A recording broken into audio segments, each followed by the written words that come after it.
Aí minha pergunta, você acha que faz sentido, então, o governo, o Brasil, né? Porque pode ser esse governo, pode ser o próximo, não sei. E aí até uma pergunta para você, né, também, Fábio.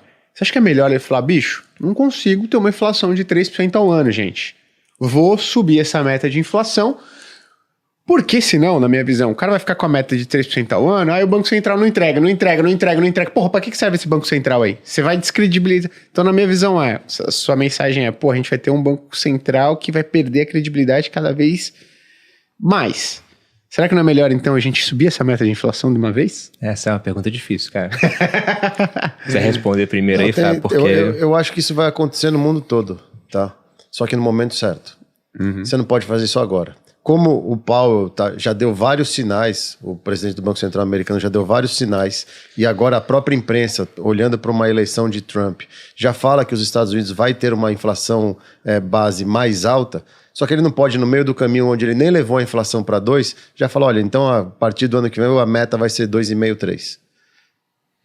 Eu acho que isso vai acontecer e tem um discurso pronto já, olha, a gente virou 2 décadas de produção de mão de obra chinesa, custo de mão de obra muito barato, a gente tinha toda uma cadeia de produção globalizada, a gente está descentralizando tudo isso, os insumos estão mais caros e tudo fica mais caro, porque a mão de obra é mais cara. O cara na fábrica do iPad lá na China, na Índia, que já tem algumas, não ganha $1 que nem o chinês ganhava na Foxconn e ficava lá o dia inteiro e está tudo bem. É outra cultura. Então, eles vão ter embasamento para tal. O problema é a maneira de fazer. E, por exemplo, se o Brasil faz isso agora, onde a gente... Primeiro, né, você falou... Só tivemos uma vez a inflação na meta aqui no Brasil. Sempre na banda para cima. Chamar de meta e tá lá na banda acima, eu quero essa boleta sempre, pô. Tem muito espaço para errar. Quase 50%.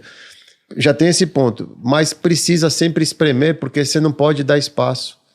É tipo criança em loja de doce, você fala, você vai pegar 2 doces. Senão ele olha para aquilo tudo, ele quer tudo para ele.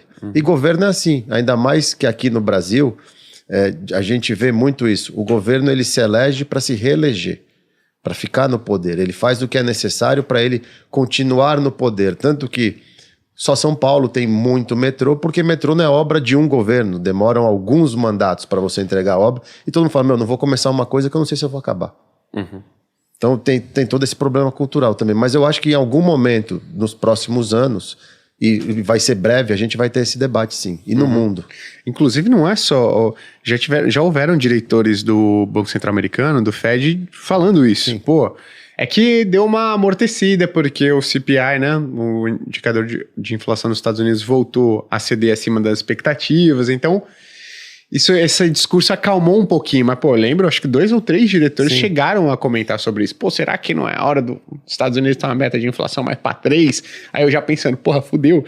Se os Estados Unidos têm uma meta de 3, cara, como é que a gente tá querendo entregar 3 aqui, né? Sim. Você tem alguma opinião sobre isso, Bruno? Eu não sei o que é pior, sabia? Porque, por exemplo, se a gente pega, quando foi lançado o arcabouço, né? E as definições de que, olha, vai ser tanto de déficit, vai passar a ter superávit a partir de 2025... E aí todo mundo sabia que não ia ser entregue. Mas quando o governo mexeu, foi bastante ruído. Então, eu não sei. A melhor situação possível é que ele entregasse aquilo que se propôs a entregar. Mas eu não acredito que isso vai acontecer. Então, sempre que eu vejo lá, não, vai fechar com meio de déficit, vai ser maior. Sim. Vai fechar com 0, não, vai ser déficit. Vai fechar com superávit, não, se tiver vai ser um pouquinho menor. Então, acho que já perdeu a credibilidade. Cara, sabe o que é engraçado? Porque quando eu tava na mesa de operação, eu fazia a gestão do fundo que tem até hoje de inflação, que é o Inflatê, o American Inflatê. E aí o meu chefe, cara que era o portfólio manager, eu tava na mesa quando o governo aprovou a redução da meta de inflação dos próximos anos, jogou para 3%. Aí eu saí louco, tomando juro, falei, porra, só o juro no Brasil lá no longo prazo vai ter que ser mais alto. Aí o juro caindo, ainda era menino, né? Aí ele falou, porra, Gui, tá errado, você tá certo no momento errado, tu tá errado, cara, calma aí, né? E aí ele falou, porra, sabe quando que o mercado vai se dar conta de, cara, a gente não vai conseguir entregar uma meta de 3% com o juro mais baixo lá na frente. E aí falou 2020 e pouco e tal. E hoje tá se concretizando isso, né? Aí minha pergunta é, pô, pra gente ter esse nível de inflação de 3%, o juro tem que ficar pra cima de 10 mesmo, não? Esse que é o problema. Esse que é o grande problema. Porque a gente não tem todo o outro lado, que é a parte fiscal. ancorada. Porque se a gente pega o nosso déficit nominal, ou seja, o resultado do primário arrecadação assim, né, gigantesca, mas o gasto maior ainda, já tem o déficit, aí depois vem os juros da dívida, que deu quase 800 bilhões, né? Sim. Foi uma coisa animal, assim, e muito por conta da Selic mais alta. Aí a Selic tá alta e mesmo assim, todo o restante da curva de juros também tá com juros mais altos. E a gente fica entrando naquela situação de dominância fiscal, onde o fiscal ele domina tanto o cenário que você fala, não, ó, a gente vai subir os juros, só que quando você sobe o juro, o estoque da dívida é gigantesco, ainda tá fazendo mais dívida porque a gente gasta mais do que arrecada. Então, ao subir os juros, eu entendo até um pouco da crítica do governo ao juro alto, porque quando você sobe o juro, você aumenta muito essa despesa que a gente tem para rolar a dívida. E aí aparece esse resultado de 1 trilhão no final das contas por conta do juro alto. Só que você fala, não, aí tem que baixar o juro. Cara, se com o juro a 10,5 o dólar bateu 5,70... Se você bota esse juro em 8, a gente tá falando que o dólar tem que ir a R$6. Não, só que é o mais bizarro, cara. Nos últimos 2, 3 anos, o juro real acumulado no Brasil, ele tá alto pra caraca. Por isso que o CDI bate qualquer índice do mercado brasileiro, cara. Porque o juro real tá absurdamente alto. Complicadíssimo. Inclusive, eu comecei a falar do IMAB5 há 2 anos atrás. Tem cara que veio me xingar hoje, pô. Porque não tava tendo CDI. CDI. Aqui, coloquei o dinheiro no IMAB5, aí tô me fodendo. É mais fácil estar no CDI. Eu falo, calma, cara. Não é Chacoalha mais, entrega menos. Chacoalha mais, entrega... Calma, né? Tá numa janela muito desfavorável, pô. O juro real acumulado no Brasil tá muito alto.